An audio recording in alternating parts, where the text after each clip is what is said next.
Philippine movie industry?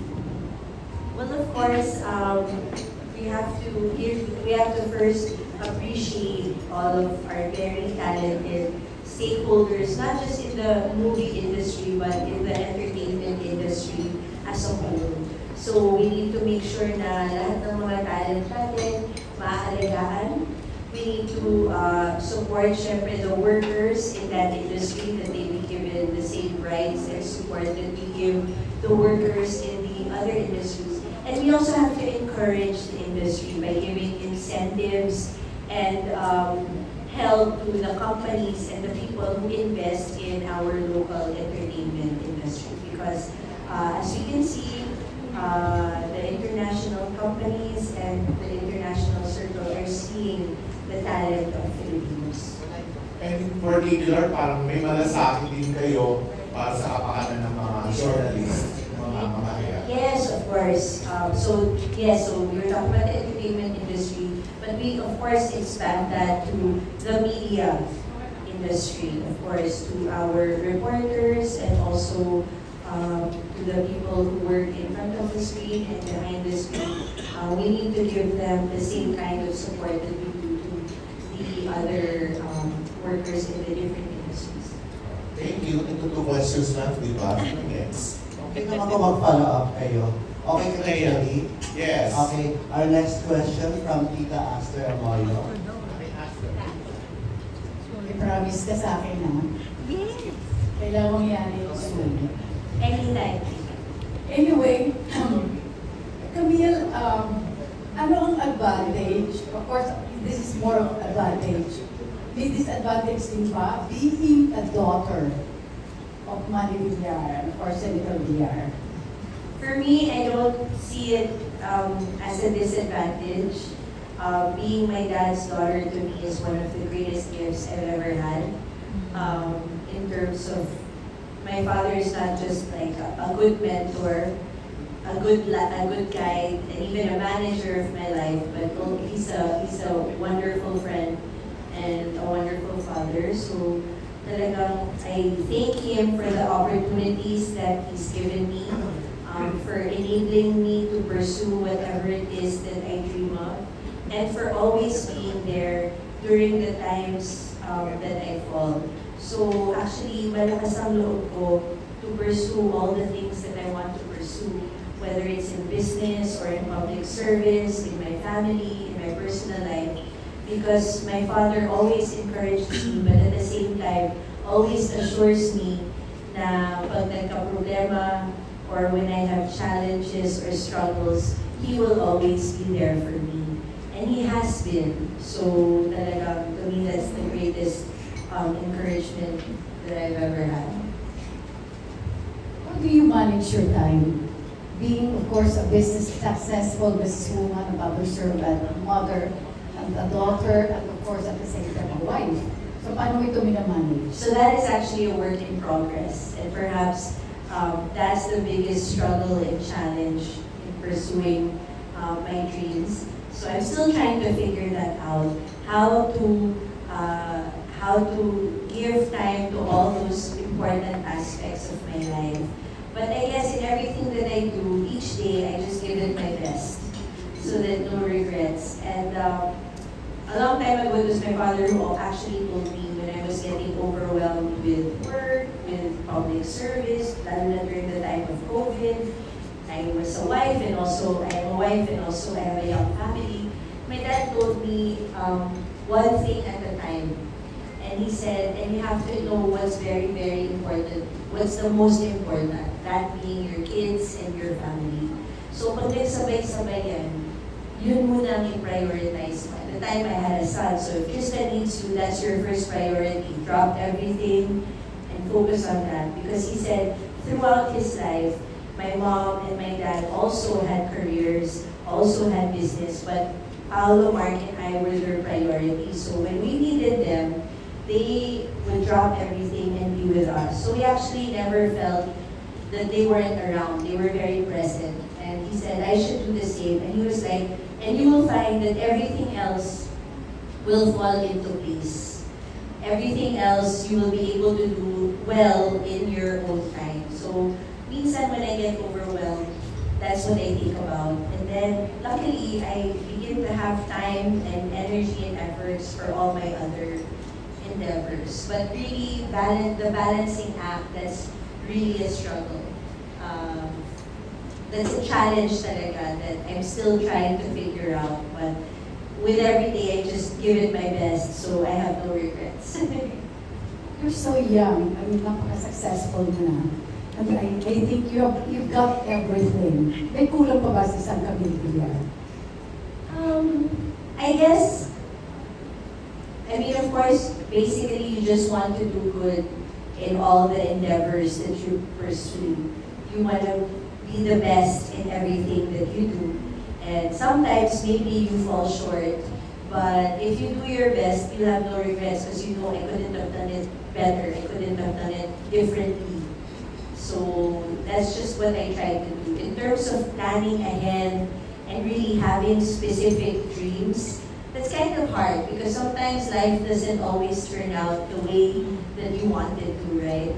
So I always just think of what's best for my family, the things that I'm very passionate about, and the things that I want to pursue, and the things that interest me, and however far I go towards that, I'm okay with that. Ayan, thank you, Tita Aster. Our next question from Angelica Villanueva of Manila Standard. Hello. You mentioned earlier po yung mga advice po ng father mo po. So, I'm going to touch po din sa Mother's Day naman since it's Mother's Day is coming po. So, paano po kayo tinulungan or what was the advice of Senator Villar po in terms of being a mom and then na-apply niyo po ngayon na may kids na po kayo? Yeah, actually, when I became a mom and the older that I got, I understood and admired my mom, Senator Cynthia, more and more. Because when I look at everything that she did, the things that she achieved, and what she did for our family, I realized it took a lot of effort. And so right now, where I want to be is like, if I could be half the woman that my mother was, or half the parent that she was, then I would consider myself successful. Parang my mom taught me, my mom was the very first person to encourage me that you being a woman or a girl shouldn't stop you from pursuing anything you want to pursue. So if you want to study abroad, if you want this kind of career, if you want to work, go for it. You and your brothers, you should have the same dream. Nothing should stop you. And so she always pushed me. She always pushed me in school to do the best that I could, and then to pursue a career and to build something for yourself. And then when the time came to have a family, she was an excellent example because my mom is a wonderful mother. So she had a career, but at the same time, she was very, very present in all of our lives. She always pushed us to be the best that we could be. Sometimes I don't know if I can be that much of a driving force for Tristan and Cara. So now sometimes when I have challenges about being a parent, I just look back towards how my mom was, and to me, I hear her voice in my head telling me what the right thing to do is or which direction to go, because I thought that she did pretty well with the three of us. So what's the best thing of becoming a mom? I think it made me a better person. I think before I became a mom, I would really think of just myself. Also being the youngest daughter, I had my two brothers would always take care of me. I was the baby.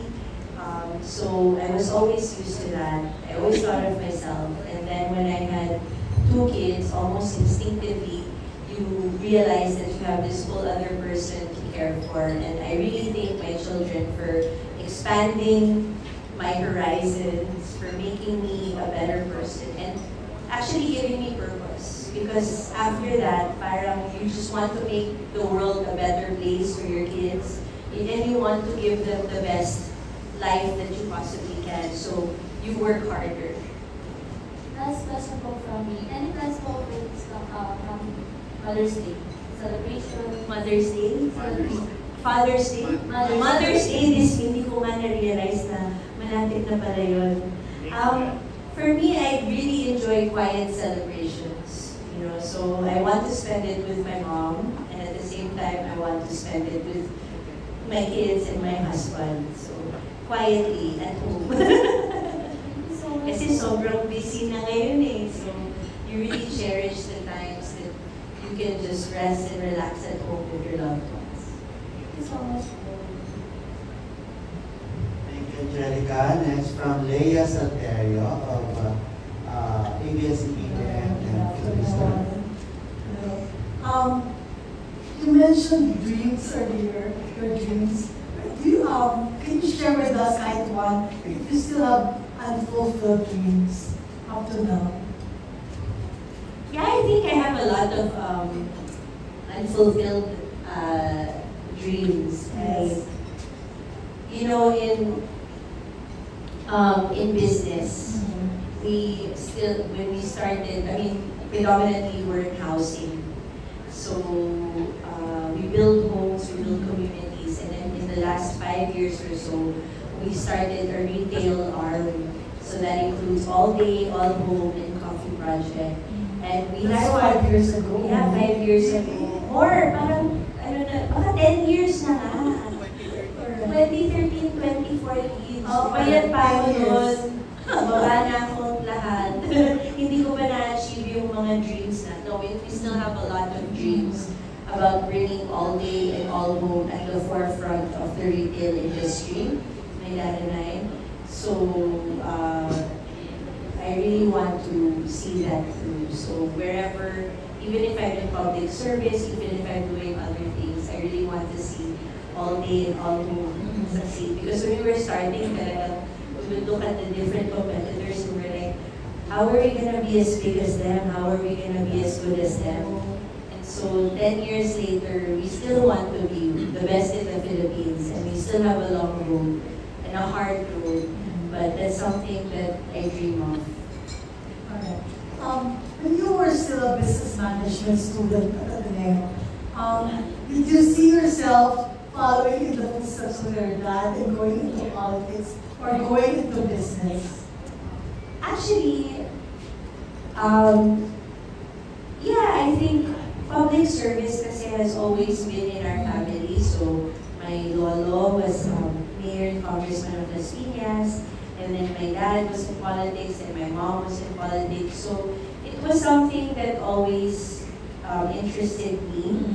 I never closed my door to it. Also earlier. Yeah, but when I was a student in Ateneo, at that time, I really thought I would just be in Business. private life. Yeah, so you don't really know where things lead. I never in a million years thought I would host a show, and I did. So you never really know where life takes you, and never say never. But at the time, I didn't imagine. At the time you were hosting a show, did you not think that you would pursue showbiz also? Yun sigurado kung hindi. Showbiz requires talent that I just don't have. You were hosting already. Yeah. But that was a wonderful, wonderful experience. And that show actually brings you closer to people. So I think it was a wonderful experience. Pero talagang I really saw myself more in business o kaya public service. Thank you. Thank you, Leia. From Bobby Riquentina naman of Manila Bulletin. And then si Morley, si Junardo, si Sherwin of Dissertation doon ng Serena Banas. And Neil Ramos. Okay, Bobby. First question, how do you bond with your parents considering my family? May bonding moments pa rin ba? Yeah, we love to eat together. I always like to have breakfast, or I always spend time with my dad because I work with him also. And my brothers and I, actually, we're not just siblings, we're actually really good friends. So when we have time to have a meal, we do. And then ever since we were young, we take vacations together out of the country. So ngayon once a year na lang. So we try to do that. Medyo natigil nung pandemic. But we still try to, like my parents, my brothers, we still try to carve time out in the year to spend together. But you know, throughout the days, throughout the weeks, we always keep in touch. I actually see my family a lot, especially because we work together. And then kanina you mentioned yung Friends and crush namin some of your favorite series, ano? Pero updated ko pa rin ba ngayon sa mga showbiz events like mga Marites or mga updated ka ba ngayon sa mga showbiz? Sa chismis, actually, gusto ko nga sana tanungin kayo eh. Kaya excited ako kasi ako hindi talaga ako updated. Kasi ko, ang boring ko. Puro kasi Korean novela na panood ko, so hindi na ako updated sa local. Pero later, chismis mo na lang sa akin kung ano latest. For my last question, your advice in terms of handling or managing your finances wisely, what are some of your best advice? Oh my gosh. I should listen to my parents about managing finances. I think always remember to live within your means. And always save for a rainy day. Like whatever it is that you're earning, don't use it all up at once, you know. Always save for a rainy day. Set it aside for the future because you don't know what happens, right? There are always ups and downs. So you always kind of want to be stable. Thank you so much. Yes, thank you, Bobby. Next, si Morley Alina of DZRH. Hello, magandang hapon. Ayan, ang dami ng question. Halos lahat ng question na isang naibato na sa'yo. So, this time, gusto ko puntahan ang iyong nakaraan. Gusto kong kumurot sa kwento ng kabataan. Papasok na rin ako sa magarang tahanan. Dahil ang isang mahirap lang, kaya sa imagination mo na. Okay, my question. Ayan na. My question. Noong kabataan mo, nagawa ka bang kaluin, saktan, o paano kang sinusuweto ng parents mo kapag nagkakaroon ka ng discipline kapag meron kang nagagawa kasalanan? Wala, kinakausap. In fairness eh, hindi ako napapalo or anything like that. Napapagsabihan lang ng bonggang-bongga, both by my parents, both by my mom and my dad, whenever I did something wrong or yun lang.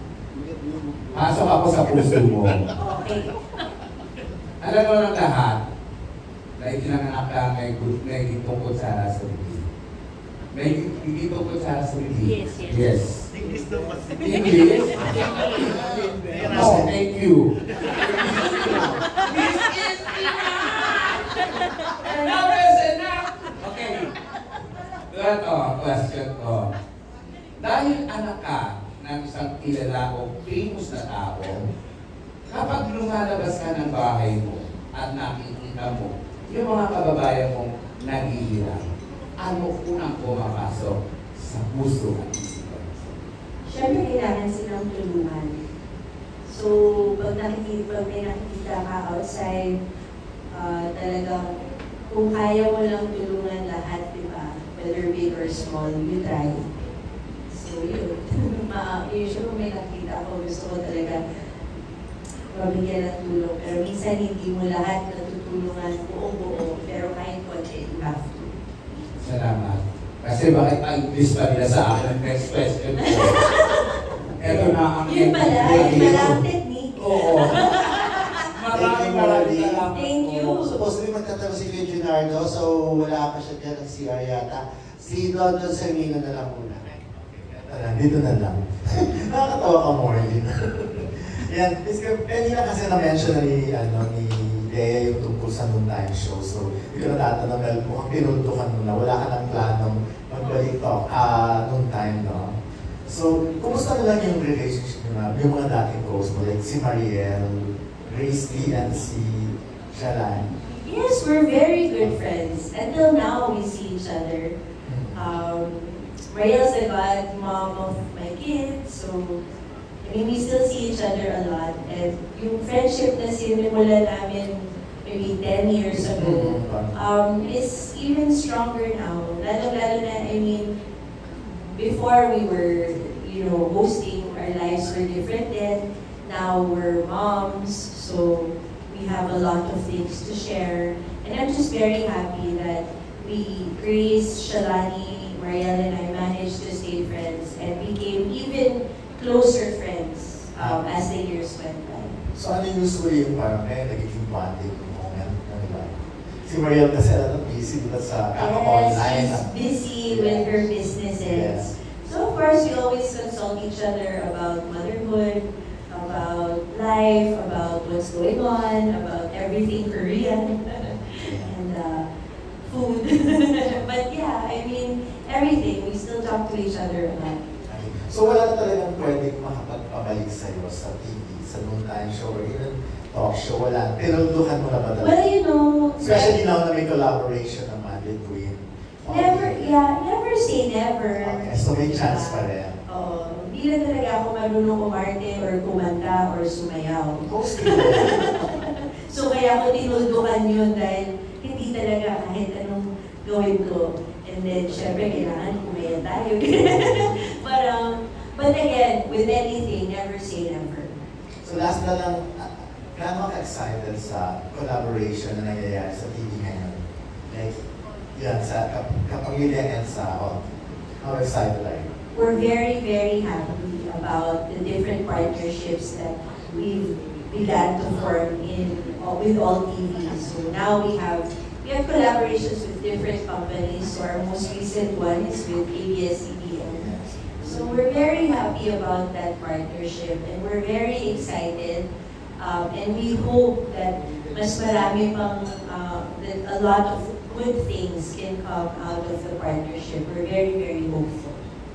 And target nyo bang maging #1 by next year or all TV?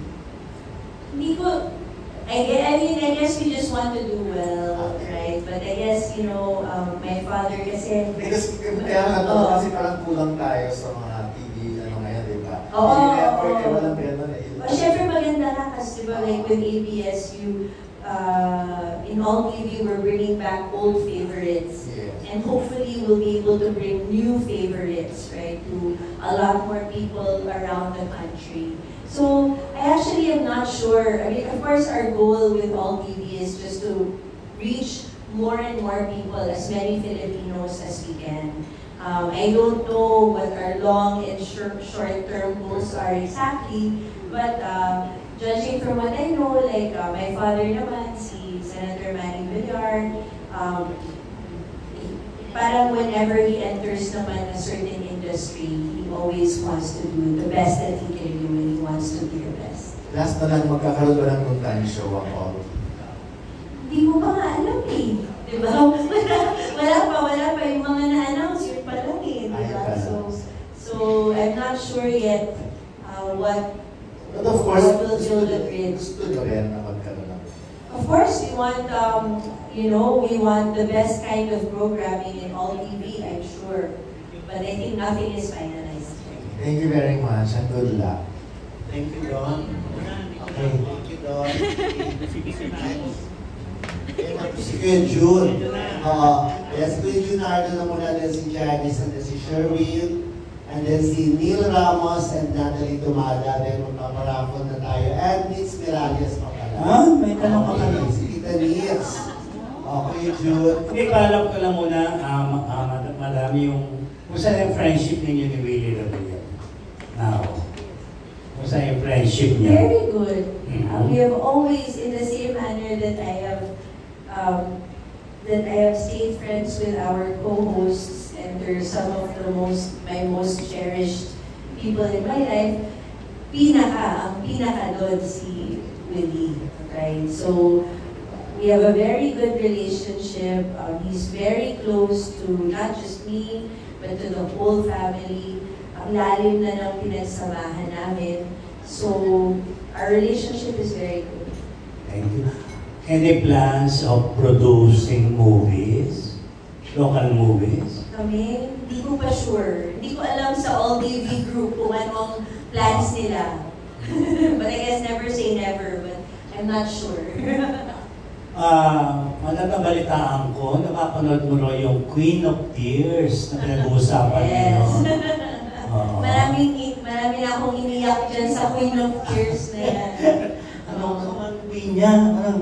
Ano ka? Pinapanood kasi. Wala pa isa rito.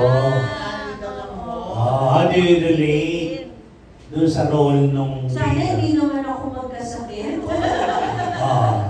How do you like it, ma'am? My husband's a lawyer, so really. Pero,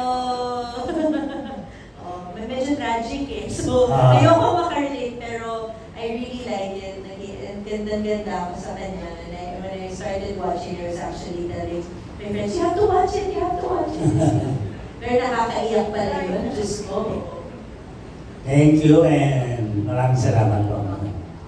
Thank you, Kuya June. Next from Janice Navida of Bulgar. Nice to see you again. Nice to see you, Janice. Gusto niyo kasi, syempre matagal na namin, matagal na palang naging ako ng AMNS or TV. So, we just want to update kung ano na ba yung mga plans ng AMNS. Kasi dun sa recent partnership na ng AMNS at ABS-CBN, ang mga na-mention lang yung mga old programs. How about producing new shows and getting artists from ABS-CBN? Do you consider it? So right now we have our partnership for TV Patrol, for the licensing partnership, right, for Jeepney TV and TV Patrol and some of the old programs. But I'm pretty sure, hopefully, the partnership will extend even more in the future to other kinds of programs, and we're open to it. We're open to any kind of programming naman. So hopefully in the horizon, we'll have hopefully. So marami pa rin plano? Oo, marami pa namang plano. Siyempre yung mga announcement natin, that's just the first of what's to come and what has been established. But we're hoping that we will be able to grow the partnership. And of course, we're also open to all content providers. We're also open to just finding the best kind of programming for all TV, I think. So whatever we announce, I'm certain that it's just the beginning and that there's more to come. And syempre, mas madali na yung pagkuha ng mga talents from ABS-CBN since may partnership na. Sana naman. Yun ang second question ko, na-mention ka nila yung relationship with Pierre. And kahapon nga, syempre, bumirma na siya ng contract. So, para clarify lang din Ms. Camille, kasi when the decision was made na umalis si Kuya Will sa All TV, marami ang nagtaka. Bakit nagawa niya iwan ng All TV after leaving Jerry 7 for Senator Manny? So, para lang malinaw, ano ba yung naging reason bakit hindi na natuloy yung show niya with All TV? Actually, I don't think there's any finality in terms of our working relationship with Willie, right? I don't think people left or anything like that. But all I can say, we're, at whatever point people are, whatever they do, we're very, very happy for Willie. But he always has a home with us, and he's a very, very good friend. So parang we're just very happy about all the things that are going on in his life, right? As to what happened and stuff like that, I'm not quite sure, but we're still good friends, and we I think parang there's still possibilities of working together. I mean, there's no parang hindi naman yun yung parang hindi na mag-work together or anything like that. So we're very, very open, and he's a very, very good friend, and we look forward to working together naman. Last na lang, okay na. Yung about naman kay Tony Gonzaga, kasi may mga, as per this, so parang may mga nagtatanong kung napapanood ba sa OTV yung kayong politics part? I'm actually not sure, baka we have to ask the OT. I'm not sure about the programming with that. I was just told about yung sa TV Patrol na live. So, but again, we have a good working relationship with everyone. So, posible naman, nakasakali. I think it's, I'm not sure. We have to ask the all TV people because I'm not sure what the program grid now is. Ang alam ko lang is TV Patrol and alam ko lang may partnership. Pero I think everything is just the same as it was before. Thank you, Janice. Let's see Sherwin Alfaro of DZRH. Pero Janice, kasi clear lang natin, kasi di ba after the collaboration, more on TV Patrol at saka mga shows ng Jeepney TV. Yes. Yun muna yung napaprioritize sa All TV. So yun pa lang muna. Yun. Diba ko? Yes, from Sherwin. Director lang po akong hindi siguro pamilyar yung marami sa showbiz industry na kapag nasa distrito ka ng Las Piñas, nag-iikot ka as in physical na nandun ka sa mga barangay. And of all that advocacy, kasi nakita namin yung ibang mga published photos mo, na pinupuntahan mo yung mga buntis sa kada lugar sa yung barangay sa Las Piñas. Why choose advocate the welfare of pregnant women, and bakit sila yung nasa isip mo na tulungan, lalo na yung mga nasa marginalized sector na mga tao? Well, because recently, I gave birth 14 months ago. So talagang I mean, even as a mother, I've always understood how difficult it is to be a mom, to be pregnant, to be a wife, to maghanap buhay para sa pamilya mo. And talagang malaking bagay na magkaroon ka ng support from the community or from anyone at all. It's much appreciated. I know that when I was pregnant and then afterwards, any kind of help and support from anyone really meant a lot to me. And I wanted to give back, and I wanted to give that support to my constituents because I know how hard it can be. To be pregnant, to be a wife, to take care of your loved ones, but at the same time, iniisip mo kung paano mo itataguyod yung pamilya mo, paano mo aalagaan yung mga mahal mo sa buhay, kasi ikaw makakanak ka na. So, in whatever small capacity that I could, I wanted to give back and show that those women in Las Piñas, yung mga kababaihan na merong nag-iisip sa'yo kasi madaling kalimutan mo yung sarili mo dahil iniisip mo yung mga mahal mo sa buhay. Pero gusto ko lang ipaalala sa kanila na there are still people who are here to support you and are here for you. Would that be a short for legislation? Dahil dumadami din po ang batang nagbubuntis, mga Oo, I mean, all kinds of legislation that will help them and empower women. Talagang isusulong natin yan sa Kongreso. So of course, merong financial assistance, merong yung mga breaks or incentives or mga ibibigay sa kanila coming from the government, isusulong natin yan, and paraan para mabigyan sila ng wastong kaalaman. Tsaka kung ano mang tulong ang mabibigay natin, whether privately or through the government, basta to women who play so many roles in all of our lives, that's something that I'm really passionate about because I can really relate. Thank you very much.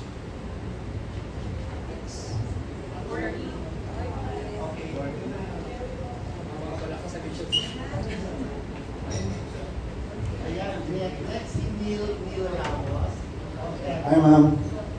Good afternoon po. Yes. I'm sorry I was on a break kanina. Hindi ko alam kung if this was asked prior. I am among those who enjoyed watching yung TV years back. I was just wondering kung may plano ka po na sumalang ulit sa TV from the months or days.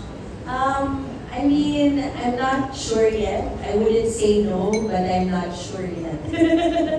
But yun, kailangan magpapayat tayo kasi nakita mo naman 10 years ago medyo. Definitely definitely, I don't think I'll be singing or acting. But I'm not, I mean, never say never. But of course, I left hosting a while back. But, never say never, I'm not close to it. Pero kung sakali, ma'am, you think ano mas maganda? Maybe a talk show, public service, or ano kaya, ano yan? Just like... Well, I guess it would, kasi di naman ako marunong umarte, di naman ako marunong kumanta, hindi naman ako marunong sumayaw. So, out na yun lahat. But if ever I would do something, I would like it to be related to public service. Because I guess that's where I am right now in my life. Thank you so much, ma'am. Thank you. Thank you, Neil. We still have last two questions. From ano muna? Kita Liz Merali.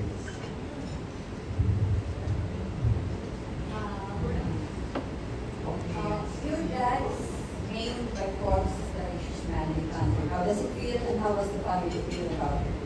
Well, we're very proud of my dad, right? So it hasn't really changed anything. Like how we've lived our whole lives has been the same. So it hasn't changed anything.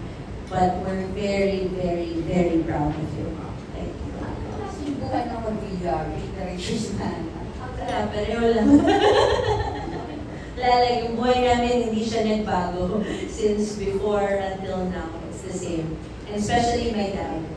Still exactly the same. So, yun lang. Thank you.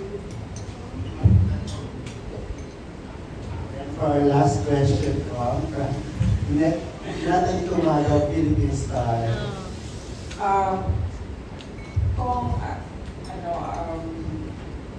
Question ko lang actually, can we just ask for your official statement, the reactions after yung contract signing with ABS? Kasi may mga, I'm sure you're aware, may mga negative din. So, we wanna know ano yung official statement. What's our official statement? Well, I don't have an official statement like for me myself. But all I can say is that we're very happy about the partnership with ABS-CBN. We hope that it is a fruitful partnership and it's the beginning of a good partnership.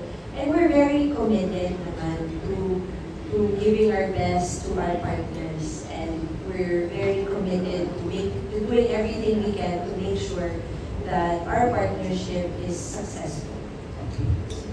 Ayun. Well, my next question pala po kami, medyo fun lang to. So, to follow up lang sa Mother's Day question earlier, parang I wonder lang mo, how is it ba to be a daughter of a perceived power woman din? So, pressure ba? Tsaka, di ba, aware ka ba minsan sa online, nakikita natin yung mommy mo, parang nagkatawag siya netizens, parang principal, parang strict yung tingin sa kanya eh. So, I wonder how is it like being raised by a power woman as well? Paano ka ini-empower? Ako, I feel like it was a blessing, because my mom was my very first role model as a woman. And pag na mga Women's Day, Mother's Day, they ask you about my mom. So much of what I've accomplished in my life was inspired by the woman that my mom was, the kind of mother that she was. Because she was able to have a career, and at the same time have a family, and be a wife. And I know how hard that can be. And I'm also trying to do that. It's really a struggle to try to give your best. And I see her, and she works so hard. And minsan hindi ko alam kung kaya ko half the things that she does. And above all, she's tough, right? So yung mom ko is a very authentic, real person. Kung ano yung nararamdaman niya, I know she honestly has the best of intentions, and I admire her for being able to say what she wants to say, and because that's what's in her heart, but yun nga, and honestly, as I got older and as I became a mom myself, I realized that your mom just really wants the best for you. And I think minsan you don't understand it, but later on you realize, ganun pala, kasi gusto lang niya ganito, ganito, ganito, right? And I think, but my mom, that's who she is, and she has the best of intentions all the time. Pero as the only girl in the family, ano yun? With my mom, no, I'm not spoiled. I'm the opposite of spoiled. My mom will tell you she's the disciplinarian.